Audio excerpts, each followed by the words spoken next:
this morning. Hope. Hope is the accelerant. Hope is the accelerant of our work. As we mentioned, hope is what spurs us on in this Christian journey. But there's also an added effect of our hope. You see, all that has been done for us should cause us to have a gracious and grateful heart. When one is appreciative, it causes them to want to help those who have done good for them.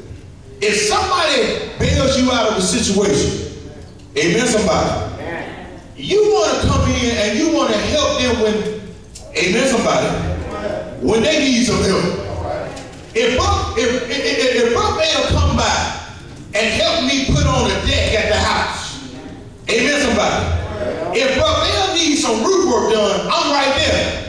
Because I'm appreciative for what he has done for me. Anybody in the house on this morning? And so recognizing what the Lord has done for us in our lives should cause us to have a grateful heart. And in having this grateful heart, it should cause us to want to do something for the Lord.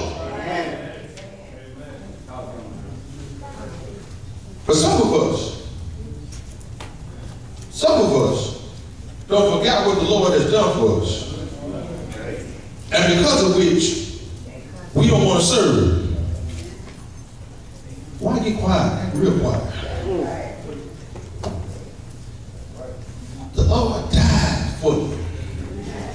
He gave his life for you. He shed his blood for you. And you don't want to serve him? You don't want to devote your life to him? Can I talk to you this morning? We give more. We give more to the devil than we do to the Lord. Amen. God, that's real quiet up in here. Why you say that, Brother Barnes? We devote our God-given talents, abilities, and skills to folks out there and won't even bring it to the Lord in him. Amen, somebody. We kill ourselves running after folks that don't care nothing about us. Amen.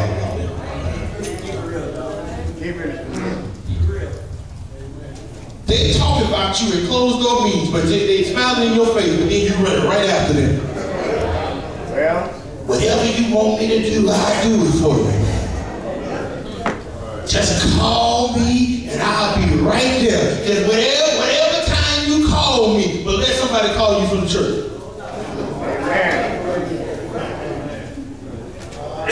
Amen, somebody. You'll check the call ID and say, I picked up the phone this time. Amen, somebody.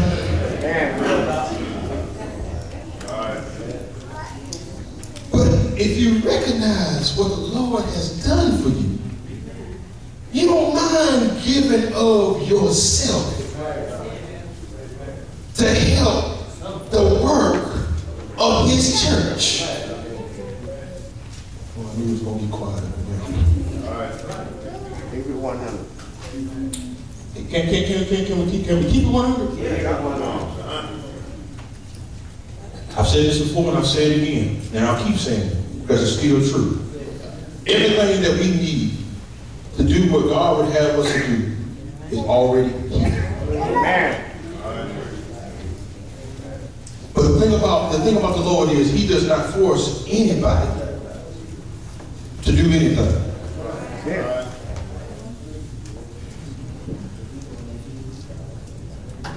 There's what is known as the open door of opportunities.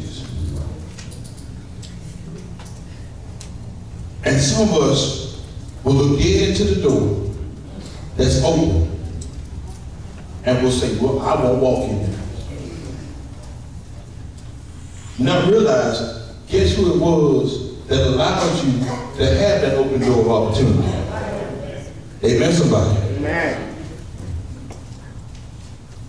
God has richly blessed all of us Some of us got more blessings than others. They just still try figuring out what God don't bless them with. Amen. And you say, no, I'm going to use it toward this end.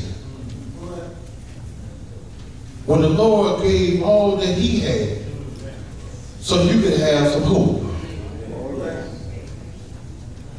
And you don't want to do nothing for him? Can I just go ahead and say what that is? Go ahead. Can I go ahead and tell you what that is? Amen. Mama said it like this, you just ungrateful. Amen, somebody. Amen. You are nothing more than just being ungrateful. Somebody say, well, how is that being ungrateful? You taking what somebody else has given you and you using it for somebody else and can't even use it for them? I'm going to let y'all marinate on that for a second. But because we have hope, we ought to be just like, whatever I can do with what God has given me, I'm going to do it. Whatever God has put in my hand, I'm going to use it for his service. Whatever God has given me, I'm going to take it and I'm going to use it that he receives the glory. Amen. But see, it becomes easy to do that when you recognize you can't even save yourself without the Lord. Yeah. And then finally, because y'all ready to go home, I'm seeing some of y'all drop like flies. And unfortunately, I ain't too far behind. Keep it one. Amen, somebody. Keep it 100, Doc. Hope. Hope is the ignition to our prayers. I know it's really quiet now. When you think about what the Lord has done for you,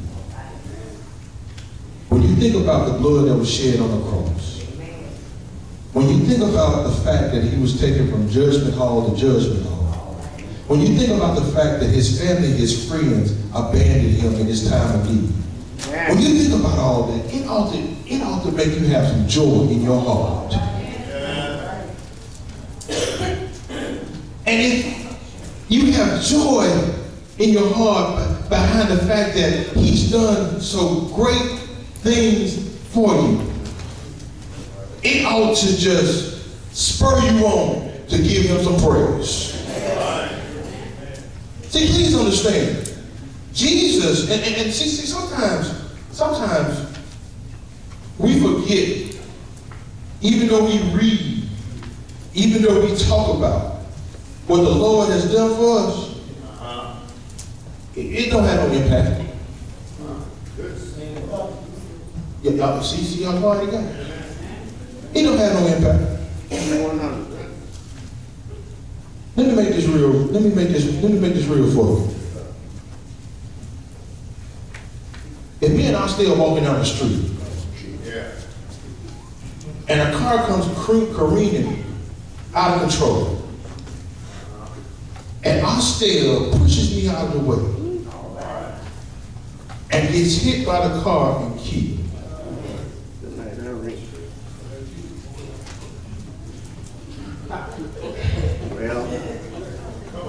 Well. Y'all ain't think about this. I still sacrificed his life so I can keep living. I'm going to remember I still to the day I die. And whenever somebody mentions I still's name, I'm going to have a smile on my face and talk about how good he's been. Because if not for our still, I would have been dead. Am I making this plain for you? Understand something on this morning. Jesus went through all that he went through. He was taken before a court